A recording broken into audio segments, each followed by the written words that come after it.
Hi guys, it's Kelly Latavola here and I'm back with another video for Neat and Tangled. Today I'm going to be working on some thank you cards for my son's teachers, and I'm going to be combining a bunch of different sets. So two of them are newer, the Complementary Colors set and then the Paint Night, and then School Days and the Awesome set. So basically I'm just going to create a border here at the bottom, just using some Salty Ocean Distress ink. A lot of times when you see things that are school-based or teacher-based, they have like a border, they're a lot of primary colors, things like that. So that's kind of the vibe I was going for, and I just needed a strip of color that was going to ground my characters. If you don't have distress ink, you could definitely just put a piece of colored cardstock at the bottom and get the same effect. I just don't happen to have a lot of colored cardstock anymore, and I prefer a flatter card. You guys know I love one layer cards. This isn't going to be one layer, but you get what I'm saying. So the reason that I picked out the Paint Night and the Complementary Colors set is because they have these super cute little kiddos in them, and these little characters, and they're holding like paint tubes and paint brushes or easels, and I just thought, well, if I combine that with some school images, I've turned these kids into students, and it's a great just super fast kind of school card without really needing to pick up a school character set, because I already have this. I have this one, and that's going to be enough. The little accessories will be enough to make it school-ish. I probably could have gotten away with even not doing the school bus or the apple, things like that. I probably could have just used the characters, but I just thought it kind of made it more like collage-y, more interesting. So because I am basically I have 1,100 things to do and only 24 hours in which to do it. These were one of the things that I really wanted to do, and I wanted them to have something that they loved. But I couldn't take a lot of time. That's basically that's just honest. That's what it came down to. And there's so much going on in that collage style. I didn't really feel like I was shortchanging them by not doing detailed coloring, because there's just so much to look at. Just so much to look at with something like this. So for the most part, I'm using 2 color blends, but for some of them, it's even going to be 1 color, just a quick swipe of color and moving on. And I don't know how you felt about it when you saw the card, that maybe something was missing. I don't feel like anything was, and I'm normally a 4 color blend person. So I'm just going through and adding shading to my little characters. Now, I did do different races, different skin tones, just because, they teach so many kids, and not every kid looks like my kid, which is, white, brown hair, blue eyes. And I wanted it to be a representation of kind of their whole class, which, as you guys know, you've watched my videos before, you know that I feel like that's something that we don't do a good job of in card making in general. So sometimes when I pick the colors, I thought that they would blend decently, but I would have to kind of tweak it a little bit. And this one, I struggled with the blending on the little girl with the paint tube, only because I realized after the fact that the 2 that I had picked to pair together, I wasn't even using, guys. I had picked up the wrong marker. But that's okay, because I was able to use what they call tip-to-tip blending. So because alcohol markers, because that's what they're made out of, one color will pick up another. That's what helps them to blend so well, is their transparency and the way that they work together. So if you use your lighter color marker to pick up, you can do it directly off the tip of the darker colored marker, but I tend to use like the area that's kind of like dried around it, whether it's on the base of the marker or even the cap. You can use the cap as well if you are uber religious about cleaning your Copic markers, which you can clearly tell that I am not. That would take time away. It needs to be done, don't get me wrong, it's important, but that takes time away from my coloring, and Mama Angel's got time for that. I just don't have time for it. And someday when I have time again, when I don't have a toddler and 856 million things to do, maybe I'll clean the caps of my markers. But even then, let's be honest, Probably not. But don't do as I say, don't do as I do, because I am probably shortening the lifespan of my markers by not cleaning them regularly. So now that their skin tones are done, I'm going to move on to their hair. This is one of the reasons I chose to do 2 color blends, because I wanted their hair and their skin to have some depth.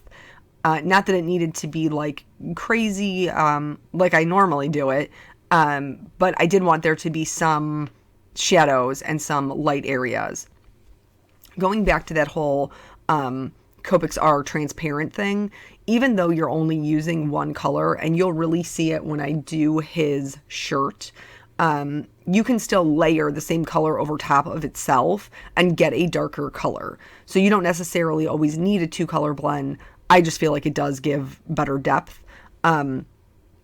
This will also work, if maybe you don't have, I know how expensive Copics are, guys. Like, let's not beat around the bush. I do know how much they cost because I pay for them. You know what I mean? Nobody's shipping me Copics. I bought every Copic marker that's in my collection. And I don't own them all. I don't think I want to own them all because I suffer from full set syndrome. I know I'm not the only person out there who suffers from full set syndrome. But I don't need them. And I know just from using the hex chart, where it's Copic's color chart is basically by color family. So they have like 3 markers in a blending family, and then that's how they're separated. So they're not next to each other, but in the hex chart, they are. And so you can see which ones are basically the same color. Like an RV29 and an R29, pick one. Don't buy them both. I own them both, and they are almost identical. One is slightly more pink, and I mean slightly. So very quickly talking about this little girl's hair here. I wanted her hair to be curly. She's clearly a little black girl. And so I just did little squiggles over the lines that were already drawn. I chose to use a navy blue so her hair wouldn't look gray since I'm only using a 2 color blend. You could also use a deep violet or a dark brown or a super dark like reddish brown, like a mahogany. Any of those things would work as a base layer, and then I just use the black on top of it. This has probably, I don't know, maybe a little bit more white in her hair that I would like, but I don't think with everything that's going on in this car, and everybody's going to be looking at that like, oh, maybe she has a little too much white in her hair. So I'm not going to stress over it. We got bigger things in life that we're doing, that we're responsible for. For the paint tube, same thing as I did with the easel. I'm adding shading to the left and the right side, leaving the highlight right down the center. And I felt it was just easier to do the entire paint tube that way. I'm going to do the same thing with her little apron over here, even though at the end of it, I decided to make it a little half apron. But that gray shading isn't going to hurt anything. It's not going to hurt a thing. I chose, even though I did the salty ocean in the background, I toyed with going with a brighter blue for their blues, and I opted to go with a navy. I don't think that they don't work well together, and I liked the navy better with the yellows and the reds that I had in mind for this card. So, but I did have to do, I was using a B95 and a B99, and I did have to do the tip-to-tip blending a little bit because of how dark that 99 is. So I think we're going to do his shirt now. So you can see here, I'm just going to fill in that area with the R29. Okay, and it's fine just like this. But to get a little bit of depth, I'm going to color over his chest again, and then I'm going to do one stripe on his arm. And you can see that even though it's the same color, there is a differentiation. It does now look like a highlight on the inner part of his arm, even though I just used one color. So keep that in mind. If you don't have a lot of colors, or you're trying to do very quick coloring, you can layer those colors on top of each other and still get a little bit of shadow. So I just picked a super bright yellow. This is a Y08. And for this little girl shirt, I'm not even going to do any shading. I didn't think it was necessary. I'm just going to fill it in. I'm I'm just really very generally kind of filling these in. I'm not giving too much thought to their outfits. I knew I was working with a limited color palette. I knew I was going to be sticking basically just to these red, yellow, blues. And I still think that it worked fine. I really do. I wasn't disappointed in the way that the coloring went at all. I wanted their little easels to have something on there, and I wanted it to look very childlike. So I just drew them by hand. So you saw I just drew that little heart there, and then for the easel in the background, I'm just going to do like a little smiley face, because like I said when I started this, my son, it's the end of the year. He's graduating preschool. And so the whole thing was super cute. They had little songs that they sang, and they got a little certificate that says, that they're graduated from preschool and they're moving on to kindergarten. And the whole thing was super adorable. They did like a potluck afterward. We opted out of the potluck and just took him to a local restaurant that he loves because he wanted pancakes. So that was what we did with him. And it was a ton of fun. I just really wanted to, give them something to tell them thank you, that we appreciate what they are doing.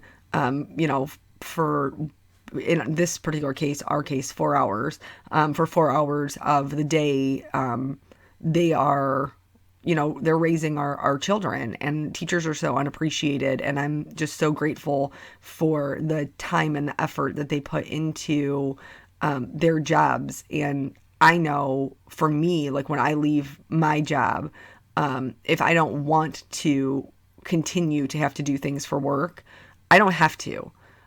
Teachers don't typically have that option. Usually they are sitting at home doing lesson plans. They got like these binders that came home with them this year. And I mean, nobody else put them together but those teachers, those binders. And I'm sure that they were doing it at home in sweatpants with, coffee at 10 p.m., just struggling through. And man, can I empathize with that.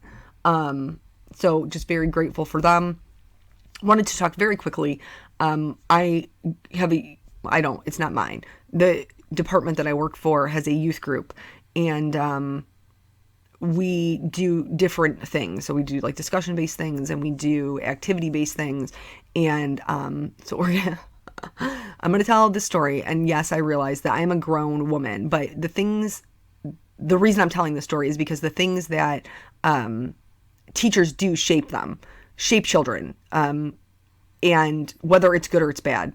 So I don't play organized sports. I don't play organized sports because I don't like being up there to bat, to kick the ball, to any of those things, and have people stare at me.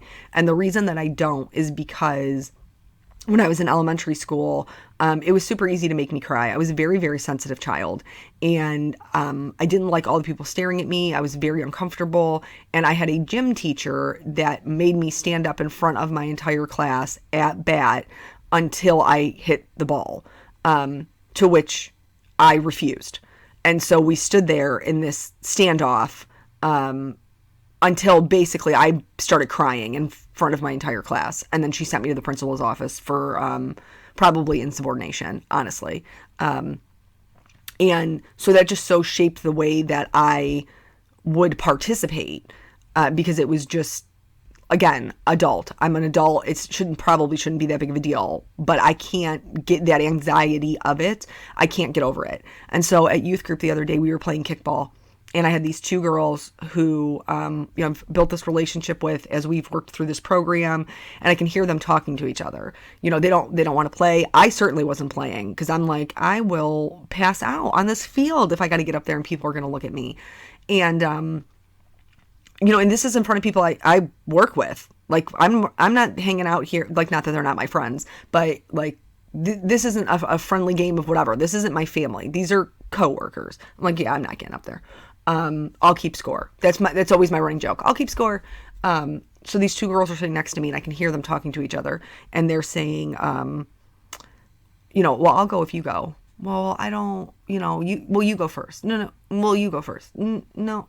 Well, I don't, and so we're talking, and one of the guys I work with, I was encouraging them to go. And he said, why don't you lead by example? And that was a very, very good point. Teachers do have the ability to affect children's outcomes and the way that they experience life and the way that they view themselves. But it's not just teachers in a classroom. I had an opportunity here to do something to show these girls that they should be brave and they shouldn't worry about what other people think. And that I'm a huge proponent of that it doesn't matter. Those things don't matter. What other people think of you, big picture, is insignificant. And so I said, if I go up, will you? And both of them immediately were like, yeah, if you go first, we'll go after you. If you go first, we'll go. And so I did. And I'm not over exaggerating. If any of you have anxiety, you're going to know exactly what I'm talking about. I get up there, I got the tunnel vision, I'm sweating, I got the shakes. I'm like, there's no way I'm going to be able to do this. And like, thank God, like he rolled that ball and just, just like that gut reaction, just like totally took over, kicked the ball, ran to first base. It was fine. I thought I was going to vomit. I'm not even like, no over exaggeration. I thought I was going to vomit. And like, I get to first base and I'm shaking so bad. And one of the guys I work with is like, are you okay? And I'm like, dude, I had like a traumatic thing when I was a kid and I don't play organized sports for this exact reason. And I'm a little bit like manic. And he like literally is standing on first base holding my hand, which was extremely, extremely sweet. So I am grateful for those people who are willing to do those things for my child. And then that's the entire card. So a little bit heavy at the end there. My apologies. Thank you guys so much for joining me. I hope that you'll try, doing the 2-color blend or something like this sometime here in the near future. And I will catch you in the next video. Bye.